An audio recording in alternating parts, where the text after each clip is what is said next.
I look at the clock and there's 1 minute and 30 something seconds left, and I'm just sitting there with my fingers crossed, thinking, please, please let this 4-1 lead hold.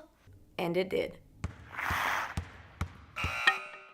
This beautiful game raises a lot of questions for Leafs fans. One of those being, are we better without Austin Matthews? And the answer is no. And sort of yes, but mainly no. Let me explain. Nobody's saying that Matthews doesn't contribute to the team, because he does big time. But, and here's where the but comes in, but am I the only one who feels like sometimes Austin Matthews is the team?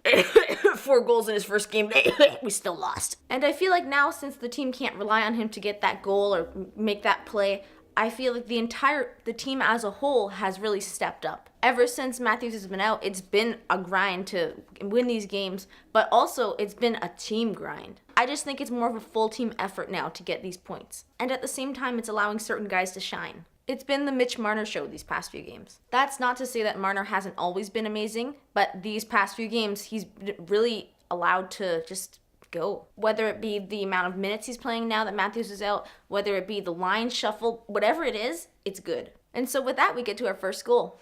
Mitch fucking Marner. And yes, that's his full given name. Unassisted. Beautiful goal. It's like Marner's just in the right place at the right time right now. So many guys stood out in this game, and I want to get to them. In particularly, this game, like not the series, this game, I thought Leo Komarov was absolutely amazing. Even, he's always amazing, but this game particularly. I'm sure he stood out for you as well. He made multiple plays defensively and offensively that I was just like, oh man, if he didn't do that, we would have been such shit right now. Morgan Riley had a great night, and Marner, as I said, just great. Marner finally snaps his 17-game goalless streak. How do you have a streak like that and be Mitch Marner? He only has 2 goals this year. 2 goals. And always remember, kids, that numbers aren't everything. Matt Martin gets super physical this game and lays a huge hit at center ice, almost knocking himself out in the process. Seriously, if you go look up the highlights, it's just him like flying like a friggin' bird. And then a few minutes later, he fights Matt Bolesky, and in one swift punch, he knocks his helmet off. And that's just beautiful to me. I mean, no. I mean, hockey. Yeah, they shouldn't have fights in hockey. The Bruins recently got Marchand back after he missed 2 games with a concussion, and I was really worried about that to begin this series, and then I realized that I was worried for nothing. He got 1 goal in the whole series. But I needed this to segue into this. Speaking of worrying for nothing, Curtis McElhinney. He made an appearance in goal tonight, and I was absolutely thrilled by his performance. Somebody give this guy an Emmy. I don't know what an Emmy is for, but I feel like he deserves it. He made some amazing saves, and you know what else is amazing? How the Leafs offense decided to get their heads out of their asses and back them up defensively. The second goal for the Leafs comes from JVR. On a power play, beautiful little tip-in. Boston scores not a minute later, and it's a 2-1 game with no goals in the second period. Moving on to the third. Oh, I forgot, intermission. Third period, third goal, Morgan goddamn Riley. Because yeah, that's his name too. And all good things come in threes, and this is his 3rd goal of the year. Speaking of threes, it's been 33 years since the Leafs and the Bruins have played back-to-back on consecutive nights. I was a bit worried for Hyman because he's a grinder, and there was this one play where he was going towards Boston's net where he lost his footing, and oh my god, if you guys saw the highlight, he looked like he smashed his head into the goalpost. But he didn't, luckily he missed it by that much. Could you imagine?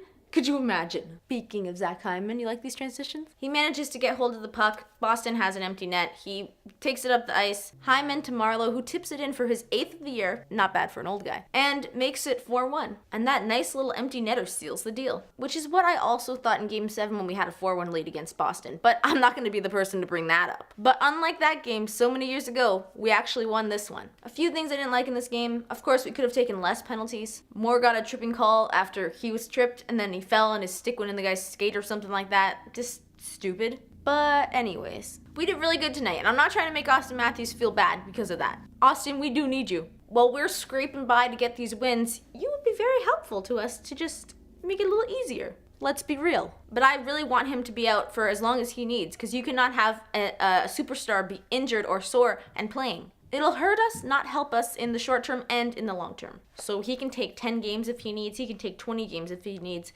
just to figure out what's going on with him and heal. Come back at 100%, that's all we ask. And the rest of the Leafs are holding down the fort pretty well. It's really nice to see the older guys stepping up and scoring a bit. Marleau, JVR, Kadri, it's a good mix. So let's keep the momentum. Before I go, here's a question for you. On a scale of 1 to 10, how much do you hate the Boston Bruins? 1 being you dislike them, and 10 being you won't even eat Boston cream donuts during the season. Fun fact about me, I hate Boston cream donuts, so I don't eat them anyways. I hope you guys enjoyed this video. It's back by popular demand. I like doing these when I have something to say, and this was a good game because we beat Boston. I have a collaboration with my sister coming soon, so make sure you guys stay tuned for that. And I will see you when I see you. Oh, I forgot to say that this is my lucky jersey because I've had this one forever, and it's a goalie jersey if you can see. Look at the arms. It's got the mesh. I got this for like $60. I'm just gonna say. It's old, but it's lucky.